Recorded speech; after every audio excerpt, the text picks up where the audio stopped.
Hello, everybody. Salam. Welcome back to another episode of Justice for All Now. I'm your host, Hena Zuberi, and joining us on today's segment are my co-host, Aydin Anwar, fellow colleague, and one of our Save Uyghur campaign managers, and Se Hoon Kim, an alumnus and current graduate student at Rochester University, where he's heavily engaged in on-campus activism, organizing events primarily related to China, Tibet, and the Uyghur cause with different student groups. He has also worked on cultural preservation of Tibet and is currently learning more about the Uyghur people. He hopes to provide opportunities for individuals, particularly academic scholars, to look into Tibet and Uyghur issues in hopes that it will spread dialogue and bring about positive change that are peaceful and consistent with the values of a free society. Well, Ramadan Mubarak to you too. Today we will be discussing Ramadan in East Turkestan, the Chinese government's restrictions on fasting during Ramadan, and what students in activism can do from home during the COVID pandemic, and what students can do once the pandemic is over and are back on campus. So without further ado, I'm going to call in my guest today. Thank you, Se Hoon Kim, for being here, and thank you, Aydin, for co-hosting. Thank you. So let's talk a little bit about Ramadan. A lot of us are here in our homes, we're fasting, we're able to celebrate. I'm able to wish you Ramadan Mubarak.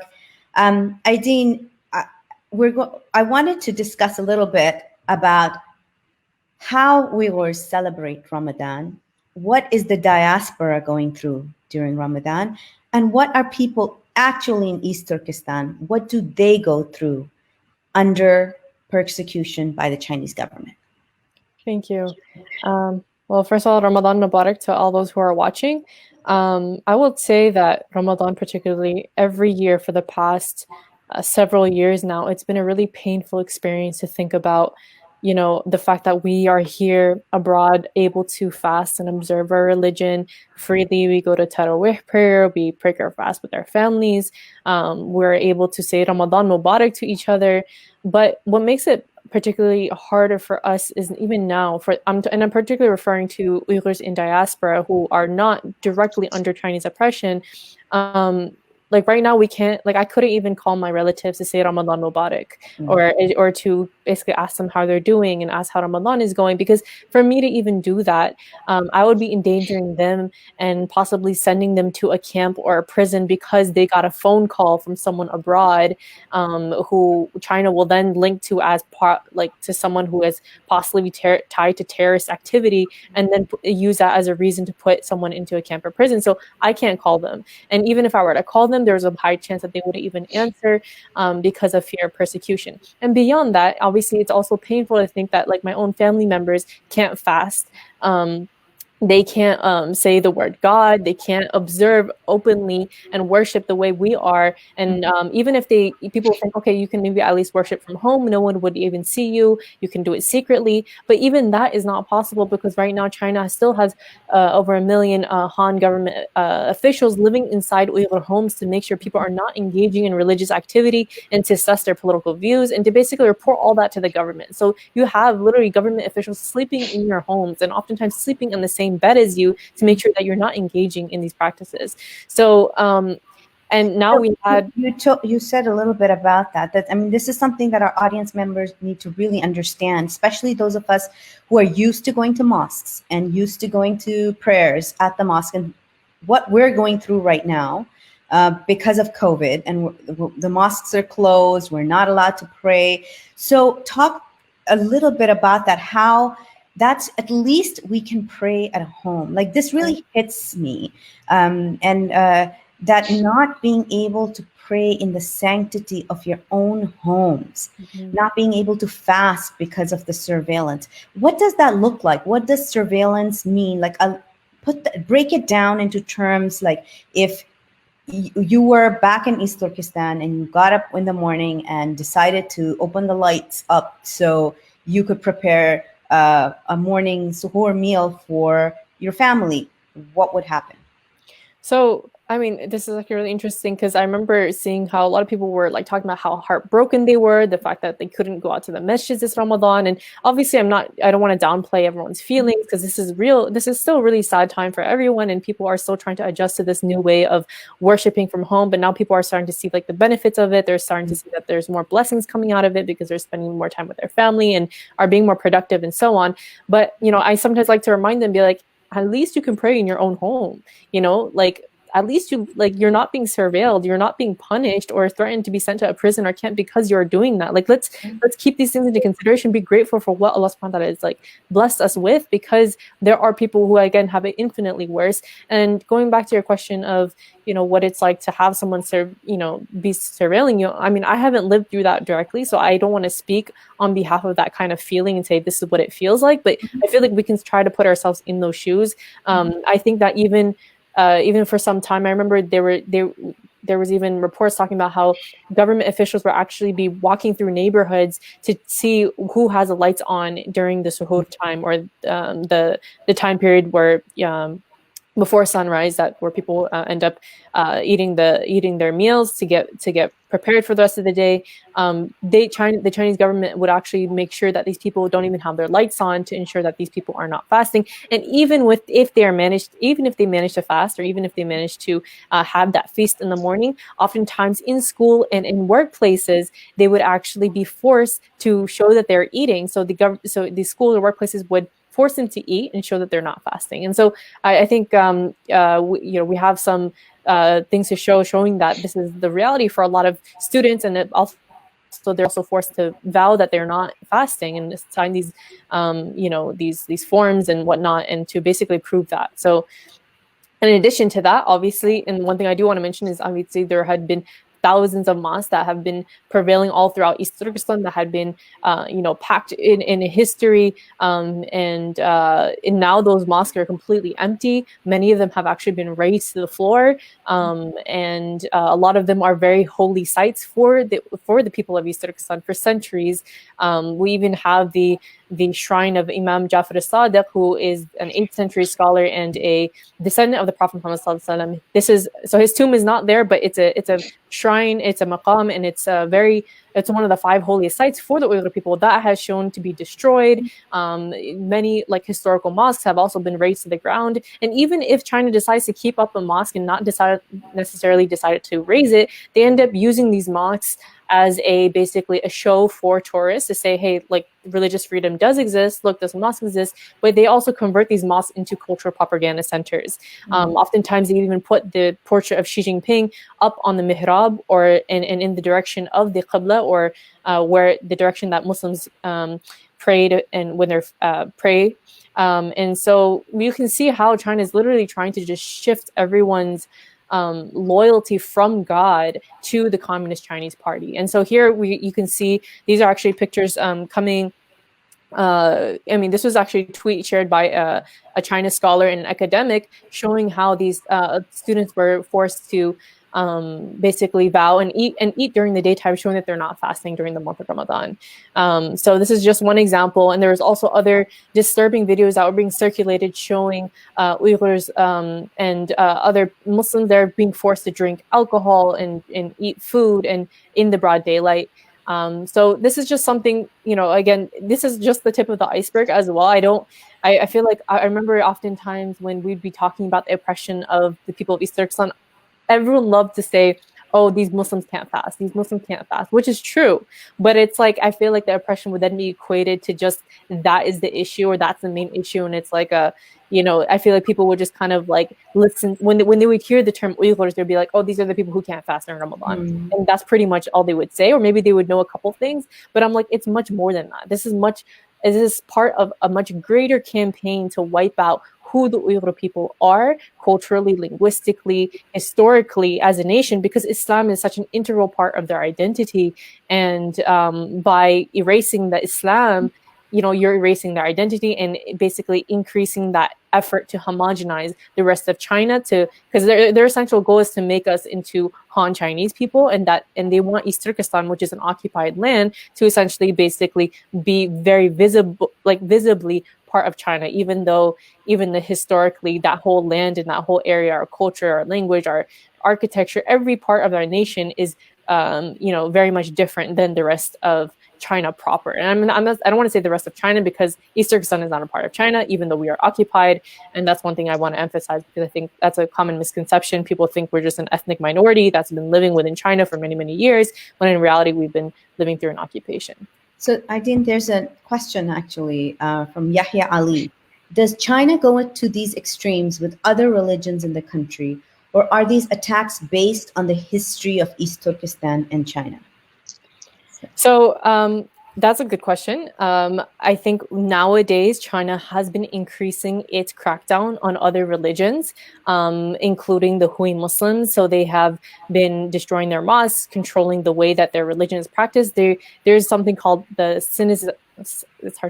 Sinicization of the religion. So they're basically trying to make Islam Chinese, even like adjusting the Quran, changing the scripture, even replacing the term God with CCP. And so we're starting to see increasing crackdown on Hui Muslims, Christian, Buddhists, and other religions. But I will say that the type of oppression that we see in East Turkestan is very particularly focused.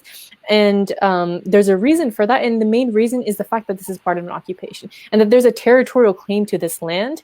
And because China sees East Turkestan as this very mineral-rich region that China really relies upon, it's doing its best to basically maintain tight control over that region, and using religion as an excuse to crack down on the people of East Turkestan. So that's one thing that I think because even the Hui Muslims, if this was purely about religion, if this was only if this was only about China's crackdown on the war, crackdown on terrorism, then they would also be equally cracking down on the Hui Muslims.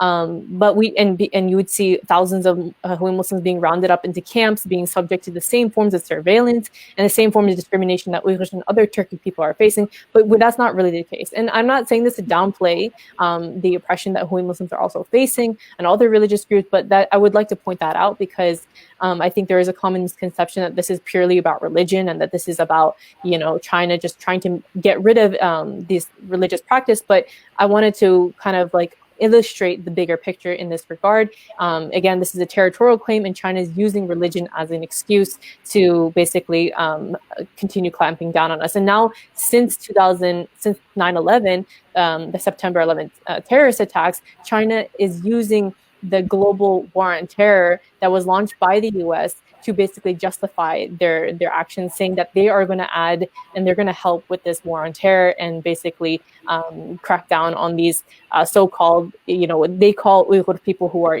seeking independence, they call them terrorists, they call them separatists, and they call them extremists. So they call them the three evils that require to be cracked down upon. And I do want to mention that, obviously even the term separatism is problematic in these cases, because separatism implies that people have always been a part of China, when in reality we are an occupied territory, we're an occupied people. So calling people who are seeking independence separatists is, again, basically playing with the narrative that we're just simply people who've been living with China for so long, and now all of a sudden we just want to split.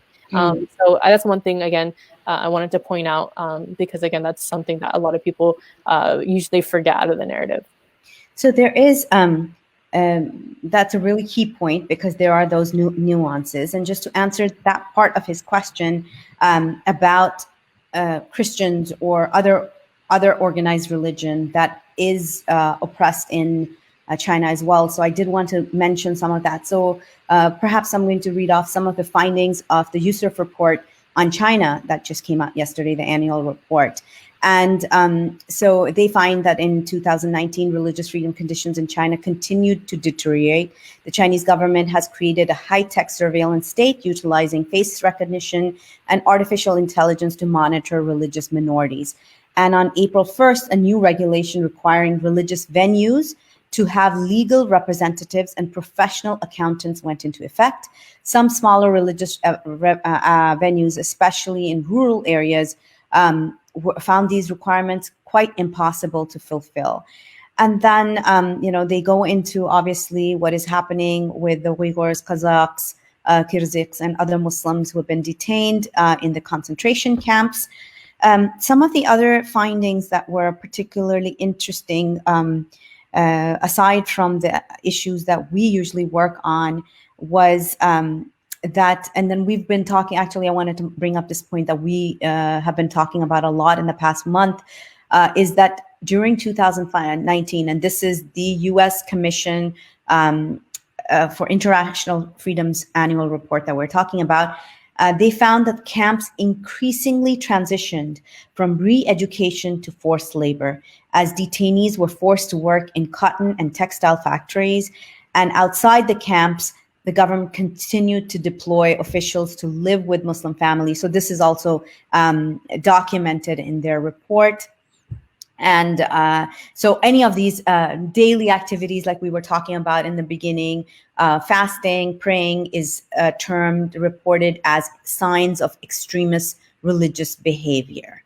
And so we'll talk about that a little bit more, as you were saying, this crackdown on terrorism is an excuse. They also note that the Chinese government continued to pursue a strategy of forced assimilation and suppression of the Tibetan Buddhists, and demonstrated that they demonstrated by laws designed to control the next, to control how Buddhists even look at the Dalai Lama and other aspects. Then monks and nuns who refused to denounce the Dalai Lama were expelled from their monasteries, imprisoned, and tortured. And then during the summer of 2019, authorities demolished thousands of residents of Tibetan Buddhist centers in Sichuan province. And they note that hundreds of Protestant churches were closed down in 2019, including Rock Church, which is in Henan province, and another church in Beijing. Some of the congregants were released after they were arrested, but in 2019, they charged the pastor with subversion of state power and sentenced him to 9 years in imprisonment. So to answer the brother's questions, yes, inside China, aside from the Uyghur population, other religions are still being targeted. And however, what is happening to the Uyghurs, it has many, many more nuance and many, many more aspects to it. And this is why it's so important to learn the history of that land, to learn, it's essentially, the way I look at it, if Pakistan tomorrow was annexed by China and the Pakistani people were converted and their practices and this entire thing happened to them, that is how different, just as the Pakistani culture is very different from the Chinese culture, the language is very different from the Chinese language, that is how we understand that, right? So if this is exactly the same way that East Turkestani culture is different from Chinese culture, if that makes sense to our readers. Our audience. I'm used to having readership. So there are, so Sadiq, someone's asking if we could post a link to the report on the Save Uyghur Facebook page. Inshallah, we'll do that. And thanks for the answers. Another question that someone else had was, what are the economic state of Muslims in China and East Turkestan? How much do Muslims contribute to the Chinese economy? So this is a bit off topic for us today, Brother Ilyas, but we'll hope to take that up in another perhaps show, maybe a little bit down, unless Se Hoon, you want to say something about that, or is that, I know you do a little bit of research on some of these topics, if you have a comment, otherwise we'll move on. Sure. One thing, at least, I'm not an expert on this issue, but one thing we do hear about what's happening to the Uyghur people and just labor in China in general is that recently Uyghurs were forced into labor when these pandemics were going on, and a lot of the products that are being used in the international arena it has been contributed by Uyghur labor, and so I would definitely recommend everybody to please do a lot more research on that, because of the fact that when we talk about the economy itself and dealing with the Uyghur people within China, it's not only deemed essential, quote unquote, by the Chinese government, but it's something that is also being used to run their economy, at least partially, and it does in a sense play a big role, in my opinion. And I think that would be a good stepping stone in terms of looking at how much they, quote unquote, contribute to the economic state of China itself. But okay, thank you so much for that. So we have a question. She doesn't know if this has been discussed, but what are the conditions of these camps during, and we refuse to call them re-education camps, because many of the people who are in these camps are highly educated, professors, PhDs, doctors. These are essentially concentration camps. But so just to say that, but what are the conditions in the camps? What have we heard so far? I know we had a discussion on this about a week ago, and has there been any news since as the week has passed, and especially as Ramadan has come in? So with what I know, I know that, I personally haven't gotten information or heard anything new. That's what makes it so devastating, is the fact that we don't know what's happening on the ground and to what extent. But what we do know is, based off of what we're seeing in the rest of the world, the coronavirus, we see that there are many prisons that have been infected around the world, and how even there are certain places that have started releasing these inmates and prisoners with fear that if these people stay in these prisons, that it's just going to rapidly spread and basically kill everyone or infect everyone. So hearing that, and also knowing that in February there was like 4 prisons in eastern China that had coronavirus inside them, and that hearing that over 500 people got infected, hearing that, it makes us worry. Okay, if that's what's happening in eastern China in 4 prisons, think about how many people are being infected in these camps and prisons in East Turkestan, where millions of people are being held, and obviously these are all innocent people who have been put into these camps for arbitrary reasons. We're thinking that China is obviously using coronavirus as a way to expedite this process of erasing these people, because again, there's no mentioning of what's happening in these camps. Many activists had even set up a campaign called hashtag Who to Urumqi, World Health Organization to Urumqi, to send delegates to East Turkestan to assess the outbreak and make sure that it's being dealt with. But China responded to this campaign by saying that, this is a bogus campaign because everyone has already been released from the camps, and that it's nothing to worry about, and so on. And even if people were released from these camps, we have to keep in mind that there are still thousands upon thousands of people in prisons that are being held, and these prisons are arguably worse than these camps. And I talked to Uyghur former political prisoners that talk about the torture that they went through, the fact that that the women get raped, and the type of hygiene, the type of lack of hygiene that people are seeing, the spread of diseases and tuberculosis and HIV. And it's honestly a really terrifying, just without coronavirus itself, what's happening in these prisons is already a horrific occurrence. So adding the idea of that coronavirus is now infecting people in these camps, which honestly, I do believe that it's already infected these camps, but we just don't have clear, open, verified information on that, just given what we're seeing with the rest of the world, and the fact that China, is systematically already trying to punish us. I don't see why China would not basically put these people to kind of subject these people to the virus. So, so just thinking about that, and also beyond what's happening in these camps and prisons, I also don't have much information on how it's affecting the rest of East Turkestan. But I had heard that now China has brought back, a few weeks ago, that they had brought back people to go back into society and continue working, going to school, and so on. So, and also thinking about the proximity of East Turkestan with China proper versus the proximity of the U.S. and kind of China, and how the fact that U.S. is literally on the other side of the continent, and we're seeing over 1 million cases surge here. It's honestly, it's for me, it's like easy to think about how bad the situation could be over there, and how it's being dealt with.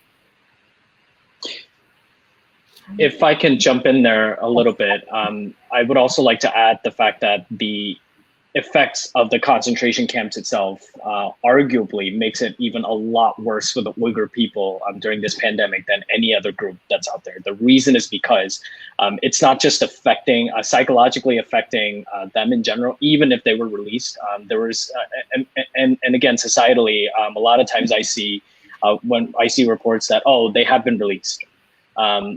The reactions that we may see are like, well, at least they're released, they're out in society, it might be fine. That's really not true, because the effects of the concentration camps are still there. I've actually communicated with 2 of the former concentration camp survivors, and they are, till this day, they are struggling to a point to cope with society itself.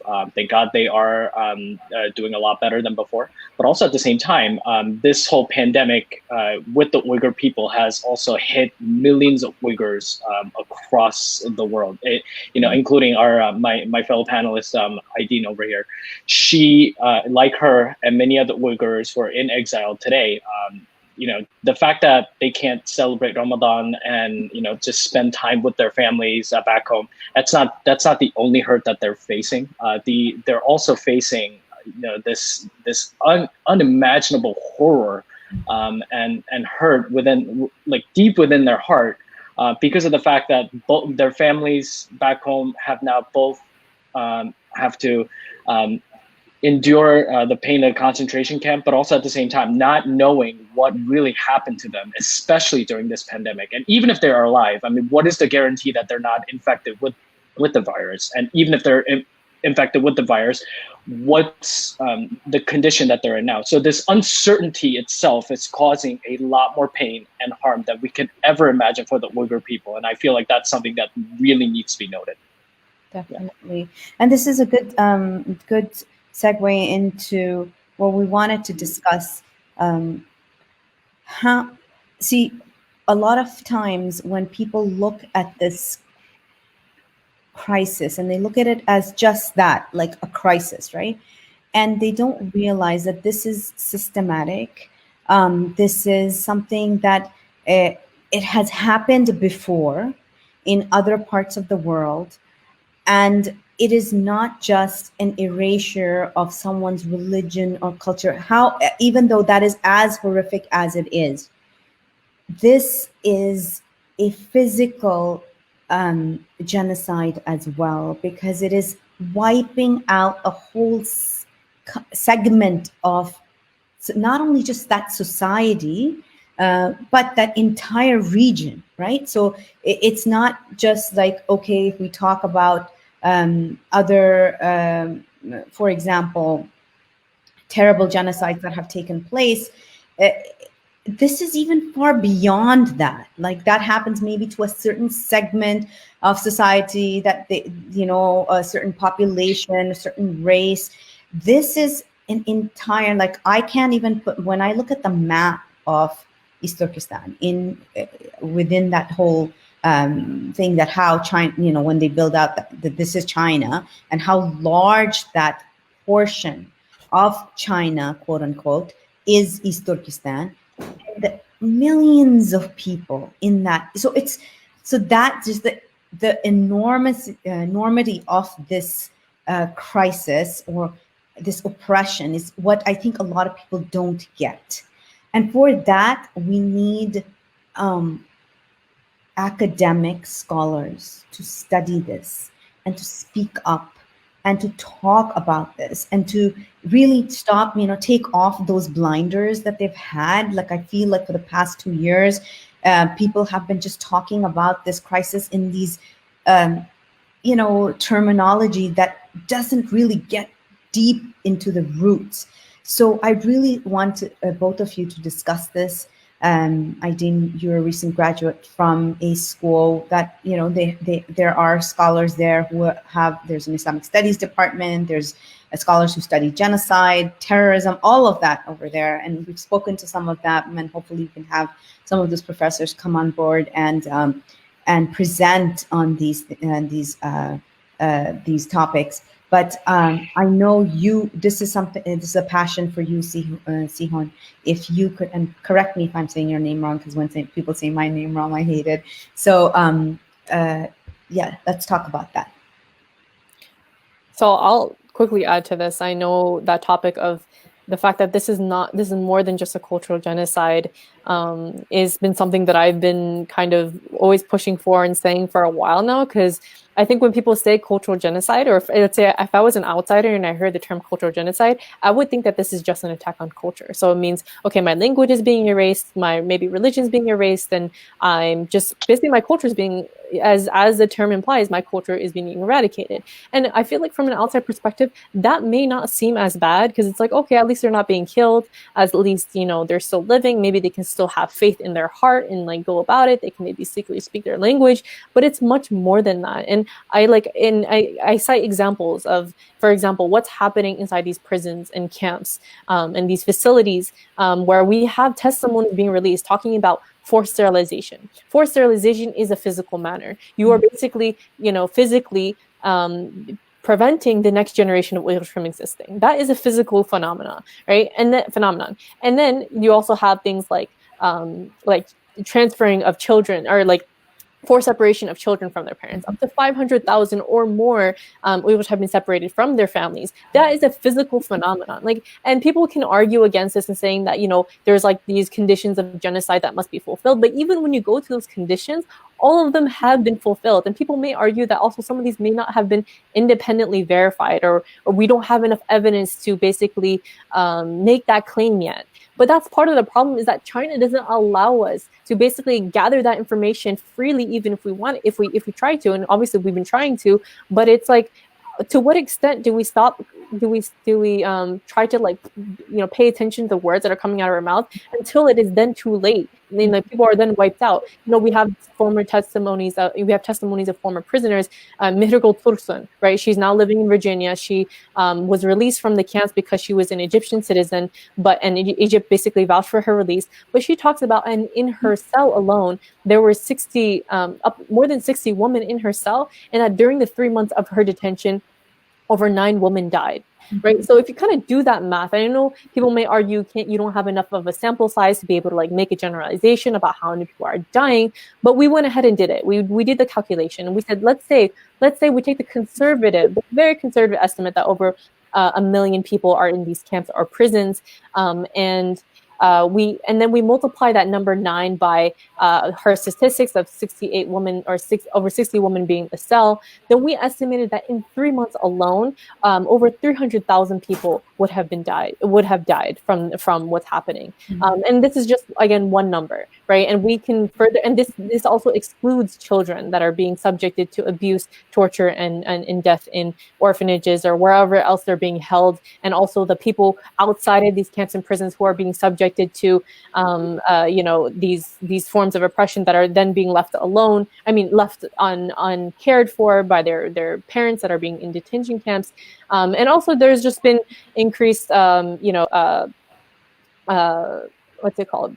I mean, there's been increased reports of, you know, tuberculosis and organ harvesting in these camps, right? And those are all physical needs. So when people say it's too much to say it's physical, like I don't agree with it, and I'm not afraid to just openly say that this is what's happening. This is what we know so far. But think about what we don't know. And I think the prisons are the one place where governments can get away with bloody crimes and not be held accountable for it, because these are behind closed facilities that are, you know, that are blocked off. You have people serving 20-year prisons for wearing the hijab, right? Think about what's happening to those people. The thing is, when we hear news that people are being sentenced to this many years, the question that goes through my head is like, are these people even going to come out alive or normal? Are these even normal prisons? The fact that they do come out alive, there's reports of them dying within 2 weeks of leaving the camp. So or even if they're released, they're talking about how people are then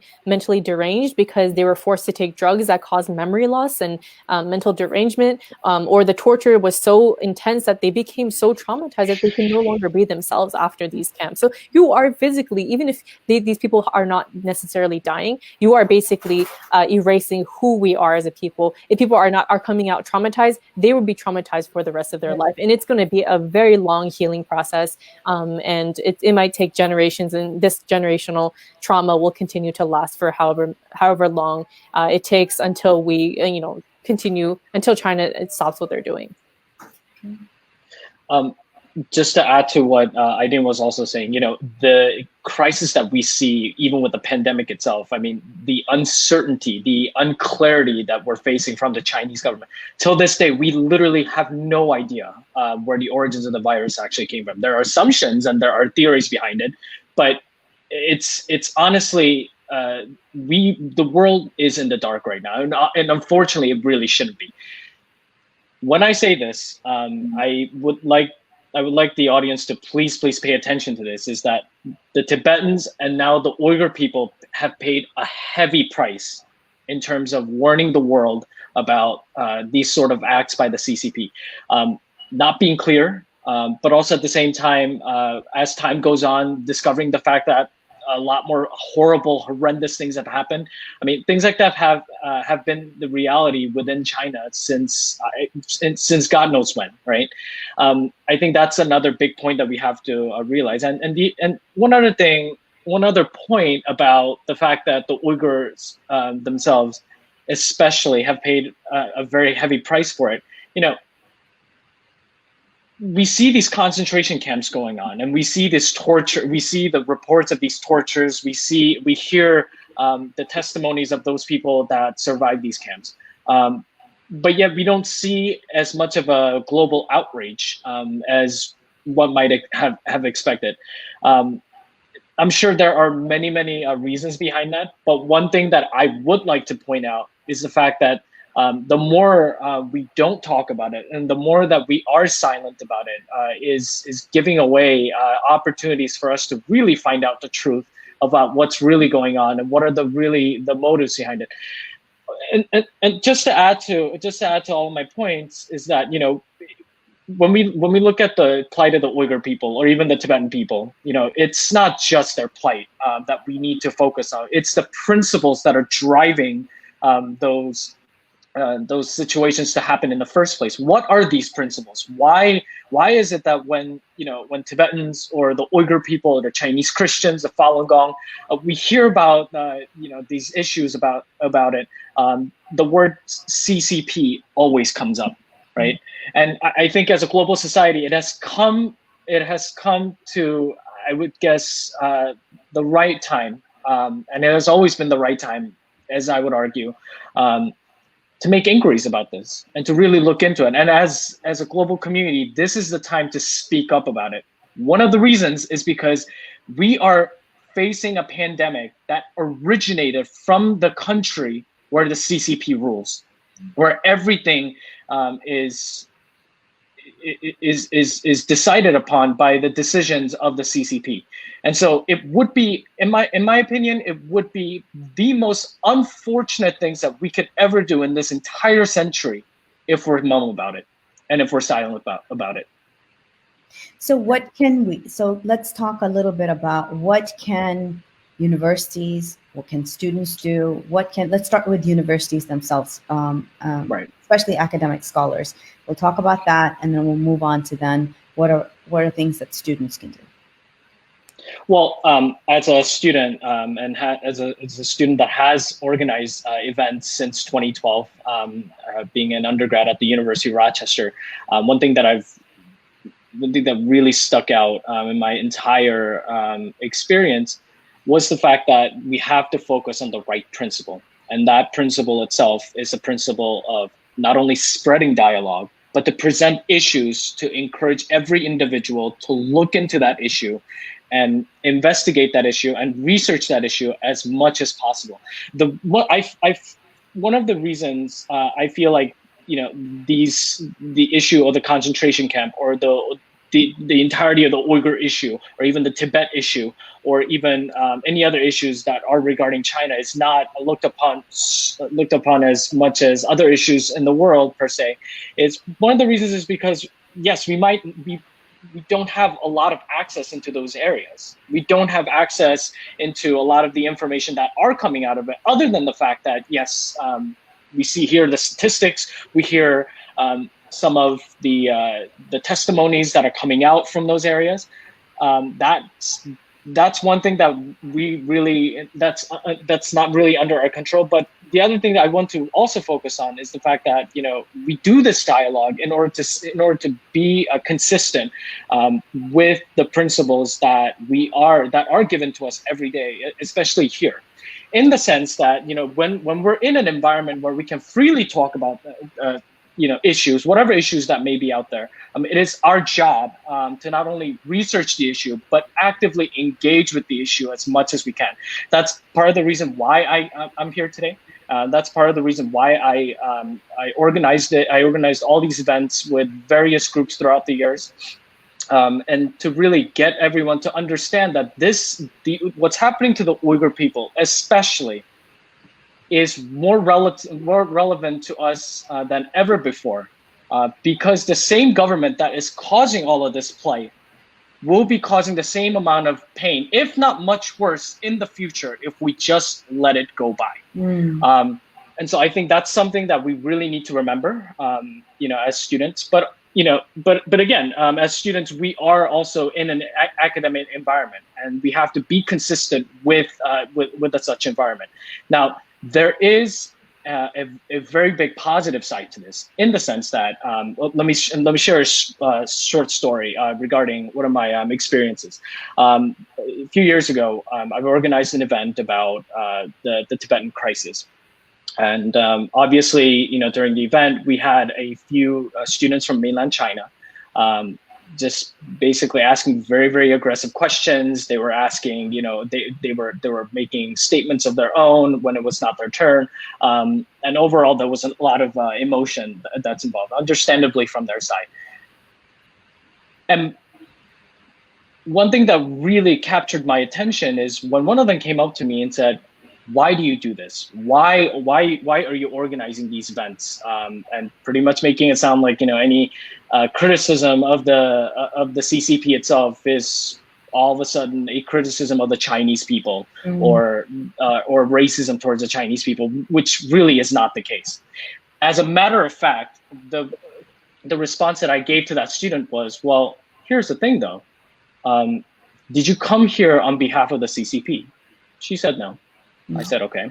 Did you come here on behalf of yourself?" And she said, "Yes."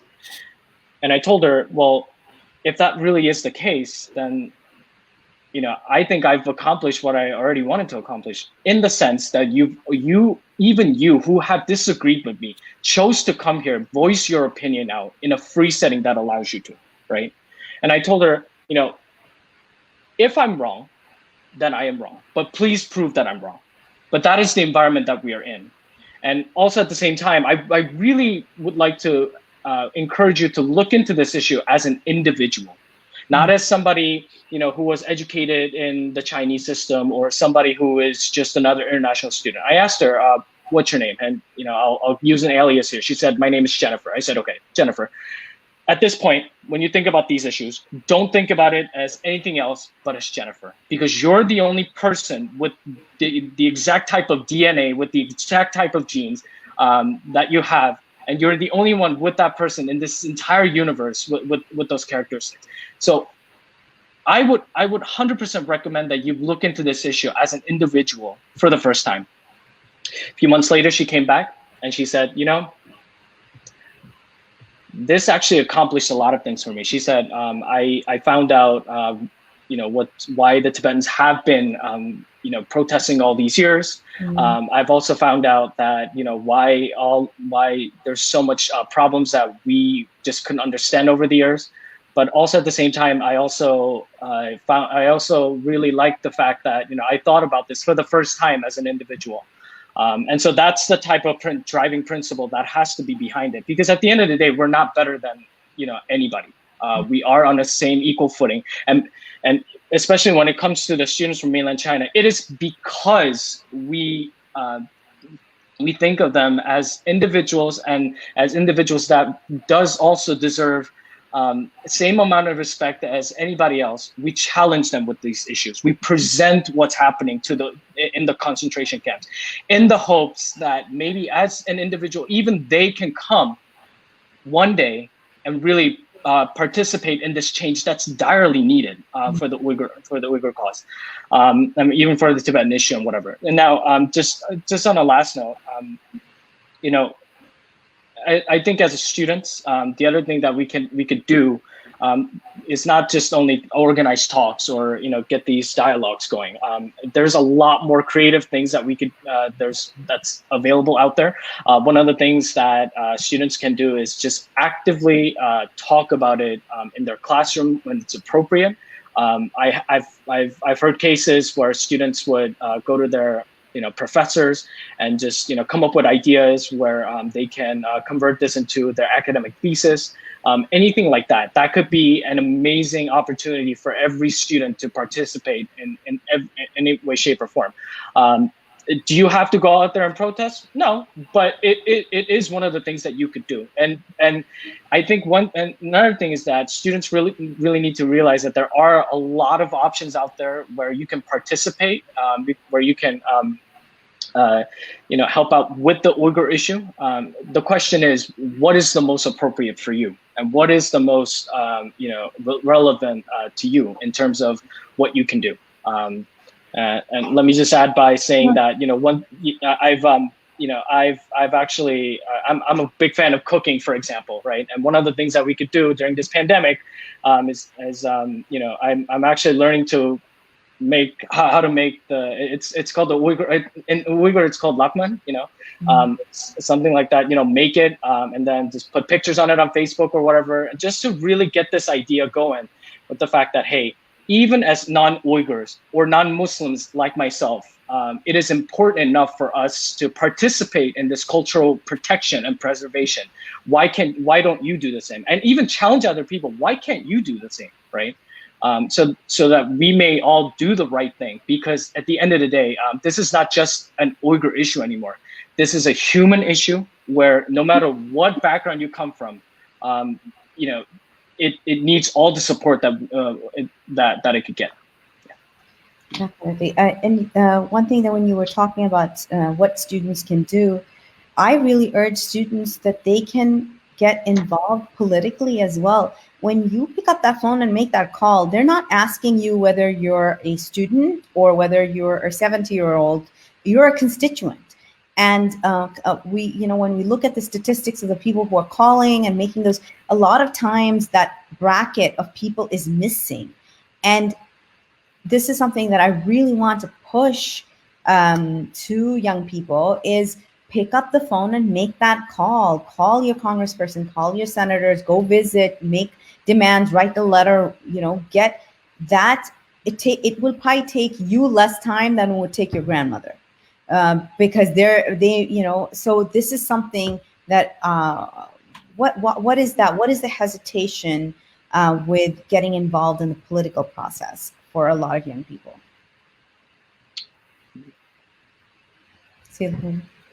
Oh, well, okay.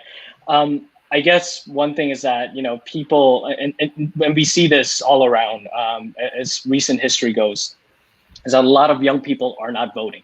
That's just a reality that we face today. Whether it's a good thing or a bad thing, yeah, we can debate it, till the day is out. But the point is, I think our generation, what I personally see over the years is that a lot of the members of my generation have lost faith in just politics alone, or just there's not enough interest in that. Well, again, political right is also something that is given to every individual here in this country. And I think if we don't take advantage of the rights that we have, eventually it's just going to be another missed opportunity where we could have just utilized it appropriately to really make the change that are needed. And I think just on that basis alone, we also have to focus on why all this disinterest is happening. Well, can it be because of the fact that people are just simply busy these days? Maybe. Can it be because simply the fact that people are just not aware of a lot of things that are going these days? Maybe.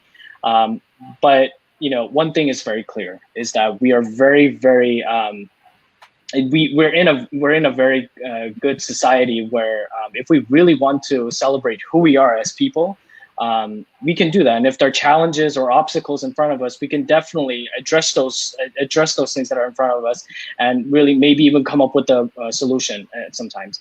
And so I'll share what I personally did, just so that we could maybe present something that's really relevant to everybody else. Is that a lot of students have asked me after the last Uyghur event that me and my friends, the College Republicans, have organized. They said, "What can we do? Is there a petition that we can sign? Can we call our representatives?" And then they said, "See, you have the answers right there. You do know what to do, right? Mm-hmm. So we encourage you to really look into what you already know, and if it's something that you feel is right, then go for it." And I feel like, in a way, we have to thank the Uyghur people, despite all of the challenges that they're facing, is that they've really reminded us as Americans, as just regular Americans, as non-Uyghurs, I might even add, that how precious our rights are in this country, and how useful these things can be in terms of really making the changes that we talk about day and night, every single day. And that's another great tenacity that I've seen within the Uyghur people in general. It's something that we have to learn from. Let me just kind of sidetracking over here. As many of you might have guessed, I'm not Muslim, but that doesn't negate the fact that I can still participate in some sort of activity during Ramadan, especially. And one of the things that I did was I went to a masjid during a Jummah session where a day before one of our major Uyghur events on campus, and they gave us a platform, thankfully, to just kind of address the crowd after the Jummah prayers in an auditorium to really talk about this issue. And some of the congregants, after hearing what I have to say, where I told them that I come here not as a Muslim, I come here as a Christian, I come here as a complete outsider, but I also come here as a brother, and as your sons, your nephews, or whatever it may be, to really ask you to really, let's do the right thing, and let's for once unite as a family, right? As we call ourselves all the time, as we can be, and to really make changes with and make changes with the Uyghurs. I even make the case that this could be a good stepping stone in really creating that harmony that we've been talking about in this country since the beginning of time. And that's something that we could do. And I think a lot of going back to your previous point, is that students just a lot of times don't engage politically, also because they just have this preconceived notion that it's not relatable to them. Well, that's not true, because I'm not a Muslim, for example, right? But I also I was well accepted into Muslim communities to talk about these issues. Some of the members of the masjid actually came up to me and a couple of my colleagues and said, you really shamed us today, because but this is a good shame, because you really reminded us of the importance of really caring for our brothers and sisters, which has already been there. So just by that alone, we've created that peaceful interaction that we always wanted. And through that, I firmly believe that, through the students' efforts, through things like that, we could really come up with changes that that Aydin and so many other people in the Uyghur community have been fighting for. Because let's be honest here, being disinterested is not helping us out anymore. And and the same regime that the Uyghur people have been struggling against all these years have caused pain beyond words by causing this, but essentially causing this pandemic. In this entire globe. And so this is, I would even argue that this is more of a bigger reminder for us to really support the Uyghur cause and side with the Uyghur people as much as possible. I do want to quickly comment. I know we're close on running out of time, but I do want to quickly comment on beyond just the, thank you, Se Hoon, for mentioning all of these ways to, raise awareness and preserve the culture and make sure that, this issue remains a priority, but also beyond just voting and calling Congress people, there's actually things you can do on your campus directly. And this is beyond just raising awareness on your campus, but really assessing your university's relationship with China. And we actually had an episode last week on how MIT has now cut ties with iFly Tech, which is a AI surveillance company that basically is in charge of voice recognition technology that was then used to surveil Uyghur people, and is a big reason why millions of people were rounded up into these camps and prisons. And with pressure coming from us and coming from people on campus and outsiders, they eventually cut those ties. And in that case, because for the longest time, MIT had been complicit in this genocide, and I think they're still partnered with SenseTime, which is in charge of facial recognition technology, but we're still pushing for that to be an issue that is seized. But that's an example of how American universities can be directly complicit, and so that's why we ask you to please assess your university's relationship with China, even if they're not partnered necessarily with a technology company. You can check to see if there are Confucius institutes on your campus, which are often funded by the Chinese government, thereby, and they're CCP. Yeah, and that's a way for the Chinese government to exercise their soft power on campus. You can then use, the fact that you're a student or you're related to that school, or if maybe you're an alumni, you can use that to be like, hey, this is the fact that the Chinese government is doing what they're doing, and this university is not saying anything about it. You can't, and what the university might respond and be like, oh, that's not our issue. That's not something that we need to be focused on because that's an internal affair of China. No, you can respond and say, no, this is not an internal affair because we are partnered with the same body that is exercising these horrific atrocities on these people. And it's our responsibility as an American university, that claims to be of moral value and freedom and equality and so on, for us to stand up against this. So I know I just graduated from Duke University, and I know Duke has a campus in China called the Duke Kunshan University.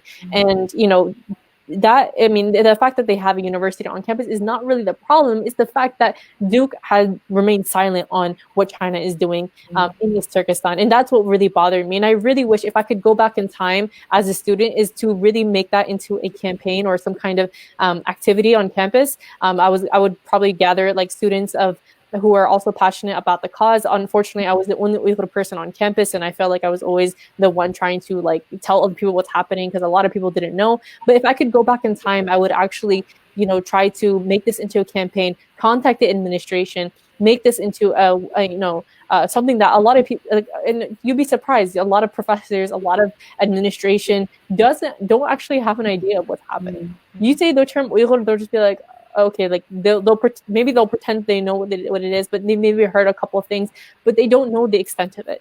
And you don't have to be an Uyghur to be doing all of this. You can be, Se Hoon is what you're not Uyghur at all. You're Korean American, and you're standing up for China-related causes. People think Tibetans and people of the actual impacted population usually are the ones doing this, but that's not really the case. So really assess your school's relationship with China. I know USC, University of Southern California, has a U.S.-China Institute on campus. And I remember I had studied there for a semester, and during that time period, their entire website and their newsletters and their programming, this was in 2018 when I was studying there, this was when the Chinese concentration camps were at, in the media was at its peak and people were talking about it. But even then, I had requested that they prioritized this topic, and again, none of it was mentioned. So they had posted domestic issues that China is facing on their newsletter and their websites, but nothing was mentioned of what's happening in Kyrgyzstan. And I remember this is another reason USC is complicit in what's happening, because this institute, whoever it's funded by, I didn't know who it was funded by, but it was clearly controlled by some body that didn't want to talk about the reality of what's happening in the parts that are experiencing genocide. So I think that's, a quick summary of what people can do. These are all things that, I've been talking about off the top of my head, but obviously you guys are all very creative. People have come up to me with really creative ideas using artistic skills, their social media. Like, you don't have to be a public speaker in order to, raise awareness. You can do things low key and also make this into a conversation that you talk about at your dinner table. Let's not remain in our own bubbles and just talk about how hard it is to be quarantined. Not to kind of downplay our struggles. Obviously, this is a global pandemic that everyone's facing, but really putting into perspective the type of struggles people are going through on the other side of the world, and really trying to picture what that means for an individual, a family, an entire society, and the trauma that they're facing. Just on that other point, one of the other things that we were planning to do, and again, this pandemic has really ruined it for us, but it can apply to for future Ramadan as well, is that one thing that I was planning to do was I was going to buy up all these sweets or box of dates, and then just and with the messages that says Ramadan Mubarak, during this Ramadan, please dedicate at least a prayer for the Uyghur people. And that would be much appreciated, and just go around the community and just give it there. And honestly, I'm a non-Muslim, and it's something that we could. It shows that it's something that we could all definitely participate in. And also at the same time, again, it does not matter what background you come from, because at the end of the day, the regime that caused all of the things that are happening to the Uyghur people, it's honestly affecting all of us right now, not just through the pandemic, but just so many other ways as well. And I think just my one last point is that we need to constantly remind ourselves is that China influences our lives every single day in one way, shape, or form. That's another reason for us to really care, and to really not look at it as an outside issue, because it has never been an outside issue in the first place. So exactly. So many of our things that we buy in our homes, so much technology that we own is made there. And this is to say that this is something far removed from us would be hypocrisy at every level. So, and especially a lot of our audience is also overseas. And the fact that no newspapers talk about this, no editorials are published on this.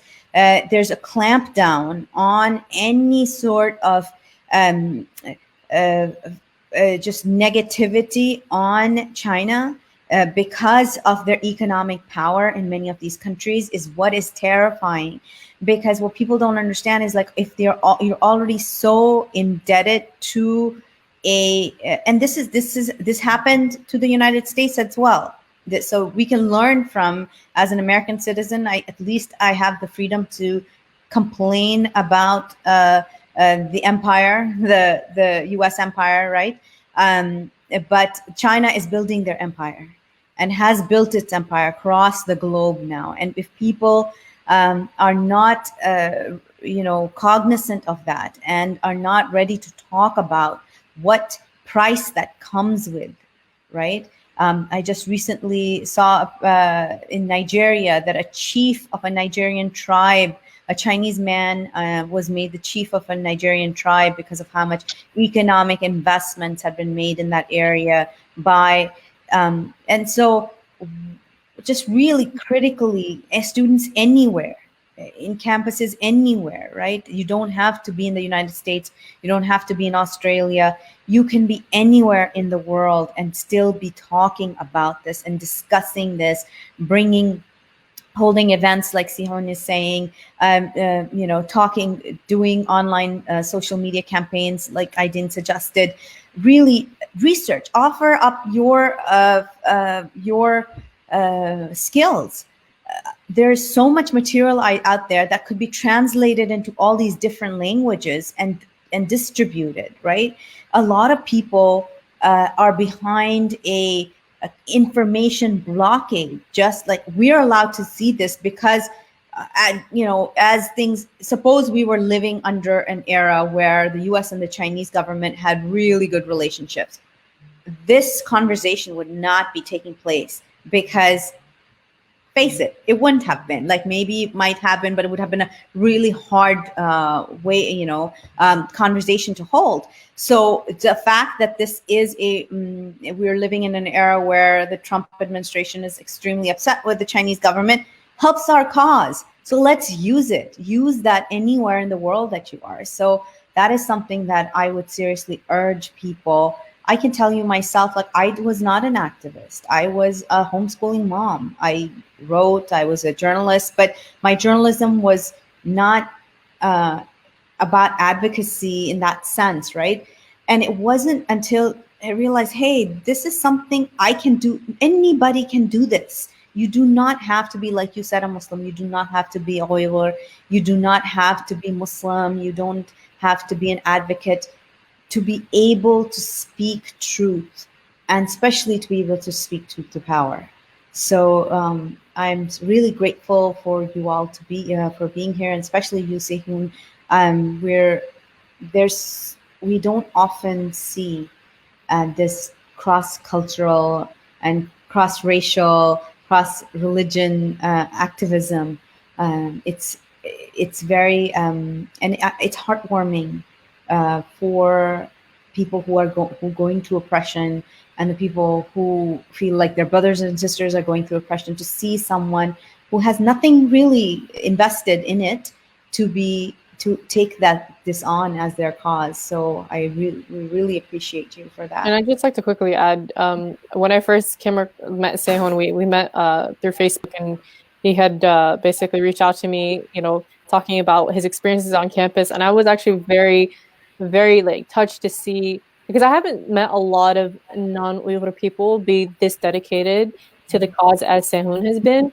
And I was like, to hear about his experiences on campus, and I know he didn't get to touch on it much today, but he talked about the harassment he had faced, the type of the complete disrespect and insults that he was facing for standing up to the truth. He had talked about the type of the pushback he got from the administration for trying to hold events on campus, and the list goes on. And so I want to say thank you, Se Hoon, for doing what you have been doing, and I hope you remain being a role model for other people on campus and around the world. And it's been really an honor to know you and and know what you've been doing on behalf of our people. And I know this is something that you've told me you've dedicated a lot of your life to this now, and I think you have you're already planning on what you're going to be doing next. And I know he had even started a type of initiative to compete, have the different schools compete with one another, and who can organize the best and most well-attended Uyghur awareness event. And that's just something that really shows the type of passion and dedication that we should all be having throughout this time. And so I just want to say thank you again, and just point that out. Thank you so much. And again, thank you both of you for just having me. Just one last thing is that there is this really unexpected alliance that happened, touching upon the one point of outsiders coming in. There's this alliance called the Milk Tea Alliance, where it's consisted of people from Thailand, Taiwan, Vietnam, and now Korea. One thing that really unites them cross-culturally is the fact that they have milk tea. It's also known as bubble tea or boba. And the reason why that alliance was created was because the CCP has been very, very aggressive towards Thailand, especially, and these other countries. And again, it's just showing that so many people are frustrated with CCP's action, not towards the Chinese people, but towards the CCP and what they do. And so things like that are growing. I'm just one of many, many voices out there, but let me also say, as an outsider to the Uyghur people, on behalf of all of us, we are also sorry for being so blind and not, essentially not, giving a flying fig about what's been happening to you. Even this goes to the Tibetan people as well. There's just so much that we could have done. At least just think about this issue, and a lot of us are guilty of not doing that. And please know that we stand with you. And again, all of us may not agree on every single thing that's out there, but that's on an individual level. But I also say this as a fellow brother. I also say this as your family. We will stand with you until the end, and I hope all of you can come to please forgive us at one point, and that and I would also like to thank especially the Uyghur people for really reminding us, the value of freedom that we have in our own country, and just in different environments that we have alone. And this has also shown that, you really also, let me just remind your audience again, you don't have to be Muslim, you don't have to be Uyghur to at least even look into this issue, but whatever it may be, I would argue that it is the right thing to do, so that every single person in the future, be it man, woman, or a child, can enjoy the same type of rights, happiness that we all enjoy as the rest of us someday. And that really can start with the Uyghur people, as well as the Tibetans and other groups out there. And Ramadan Mubarak to everybody.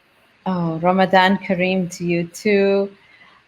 This has been a very heartwarming conversation. Thank you, both of you, for joining us. And thank you to our audience for being here. We have been doing these shows every day for the past 2 weeks. And I want to hear from you. I want to hear what you want to hear about, what other topics that you want us to touch on these issues that we talk about, issues around the world. And we would love to hear your feedback. Thank you so much for joining us. And I'll see you here tomorrow on the Justice for All Now. Thank you.